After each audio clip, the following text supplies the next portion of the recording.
Okay, welcome back to. Well, actually, this is my haul video for Tampa Bay Comic Con 2024. The ninth time I've been to this con. Yes, the first time I went to this con was back in 2014. And I've been going to this con for pretty much the past decade. I've only missed two. I missed 2020, COVID, and 2021 because it was 2 weeks before Make Orlando. That's the reason I wanted to go. But been going pretty much every year since I come to those two. Uh, well, it was pretty much basically what was there. Thoughts. I had a pretty good time. I had a long conversation with some actual comic creators. Oh yeah. I met Dan the Deal for the first time. Yes, I talked about a lot of stuff. Mostly put about New Gods, a little bit Infinite Crisis. Yes, that was an idea. I don't think that was his. Now, he did clarify to me the whole thing. Now, Chuck Dixon's podcast, he was let go from Batman the Upstairs and Robin after a short period of time. He was fired. According to Dan, he had nothing to do with that. As a matter of fact, he also was one who gave him one of his last books did for DC, Richard Dragon. And yeah, he had nothing with him leaving. From what I can tell, he has a lot of respect for Chuck Dixon. He has a lot of respect for Jack Kirby. He has a lot of respect for a lot of people's creators. We talk about Commodity Challenge, his Infinity Man Preview book, which, yes. We talk about his Automatic, pretty much a lot of the books he worked on. Sideways, which he did confirm is, yes, it was his take on Spider-Man. Yes. Yes, it was. A little bit about Rebirth. Had a couple of different conversations with him, but great guy to talk to. Rob Macchio. Actually, he's another guy. Excellent conversation with him, too. We talked about Mark Greenwald. Now, apparently the reason why he was taken off the book of Captain America, the reason why he was taken off was because of the fact that he worked on it for a long time, over 10 years. Of course, Chris Claremont did the same thing. It was actually Rob Macchio himself who took him off the book because he took him off because he thought that Mark was suffering from exhaustion for 10 years. And Mark Greenwald, according to him, obviously pictured he was a very tall guy. He had a problem with clogs in his arteries, and he told me his wife told him of his passing. The fact that he was getting out of bed, he just flopped his head back and died. Kind of, it's a bit briefing exactly what he told me. I got a chance to meet the artist behind Birds of Prey. I'll talk about the book in just a minute. Great guy to talk to. We talk about basically that. We talked about various, like he even asked me, like, even the trip, like, name all these characters on this page, because apparently he did the inking for a page from Spider-Man Amazing Spider-Man Clone Conspiracy. Yeah, the main miniseries. He did inking for that, which I identified all the characters in this scene here that was on this page, and he was very impressed with my knowledge.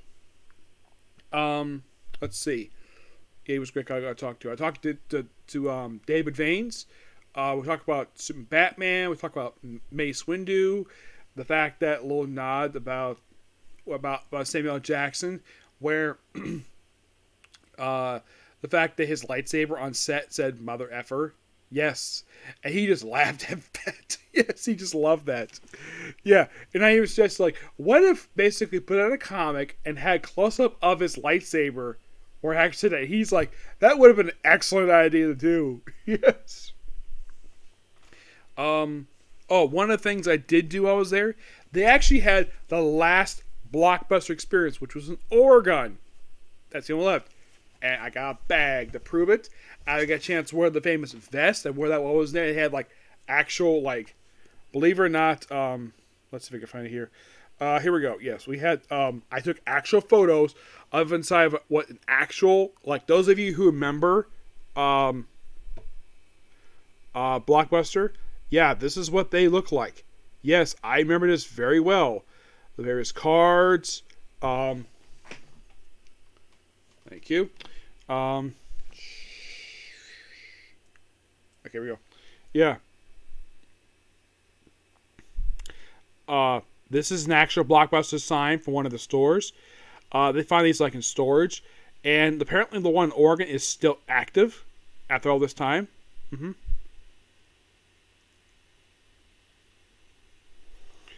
I think that's all of it. Oh, yeah, that's me with Lucy Christian. Yeah, on picture I took for the voice actor. So this robe right here. So here's a strange fun fact about this robe. According to people there, this is the actual robe from Iron Claw. And this is also really neat about the robe. According to people who actually were there, this particular robe was specially made by the same lady who made every single Ric Flair robe that he ever wore in his entire career. Every single one. She made this one too. Which I thought that was so cool. They said about Bruce King, everybody talked to him. I couldn't find him. Honestly, I couldn't find him. I couldn't get Bob Hall's autograph because I knew, because last time I saw him, I don't know if he was this time, I didn't get a chance to see him, where he would charge only cash or PayPal, which I have either of those. So here's something I got signed here. This from Lucy. She was very happy to see this. Oh, yes, she was.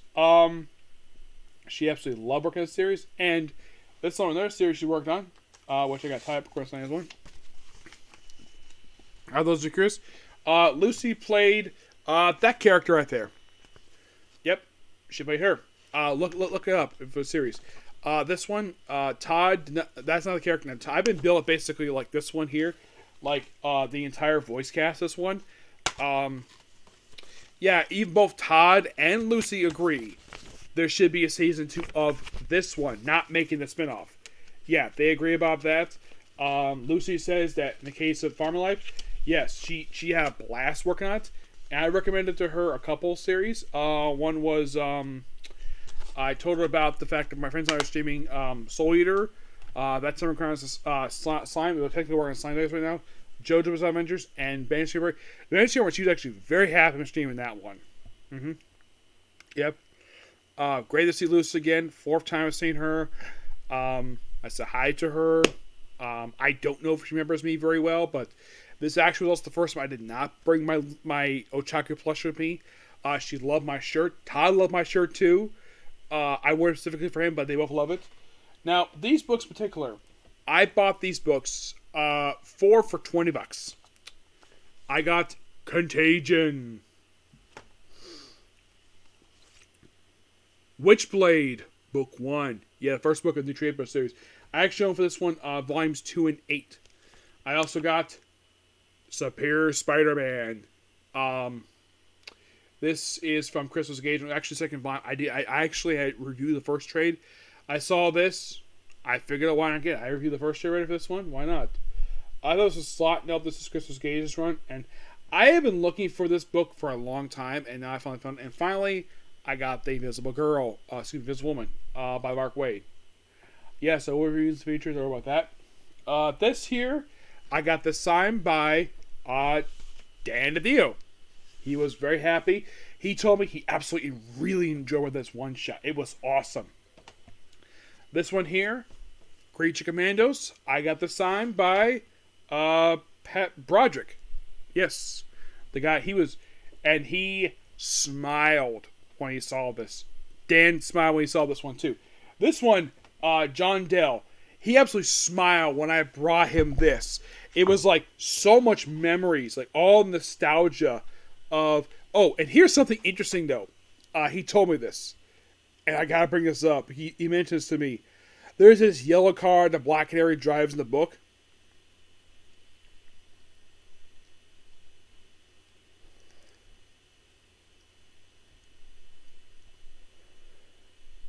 If I can find it here.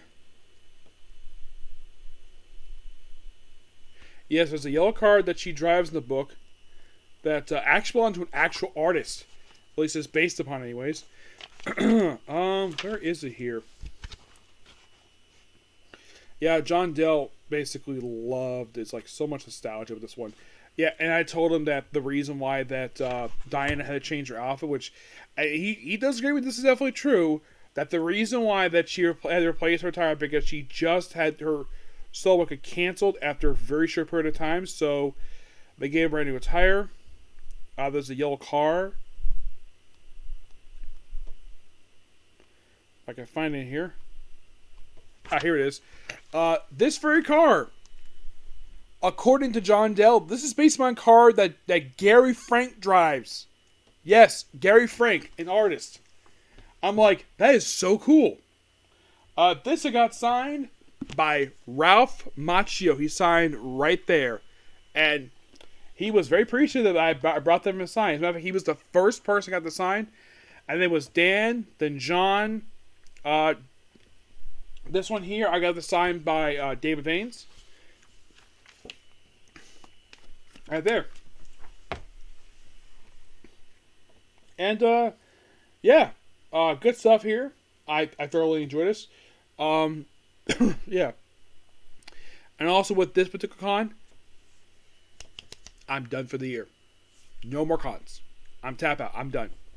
No more cons. Not until next year. Now, I am going to make Orlando next year. That's definitely going to take it for that one. Since for Comic Con, it's a maybe. Right now, I'm not going to take it for that one. Will I go to Tampa Comic Next year? Yes, definitely, because I love this one. I'm not going to be able to go to this con because this is my very first con I went to, so I'm not going to give this one up. So basically, I can confirm 2 cons next year, which be Make Orlando and Tampa Comic Con. Those 2 are definite. But in the case of if there's going to be any more cons next year, that depends. MetroCon, I probably will definitely go back to that one. Hope I bear a budget by then. Yes. I would say kind of yes, but I'm not going to explain what it is. So, yeah, so that's pretty much it. So, I don't have time for videos, so for the comic corners, I'll do those tomorrow, and I'll see you later. Bye.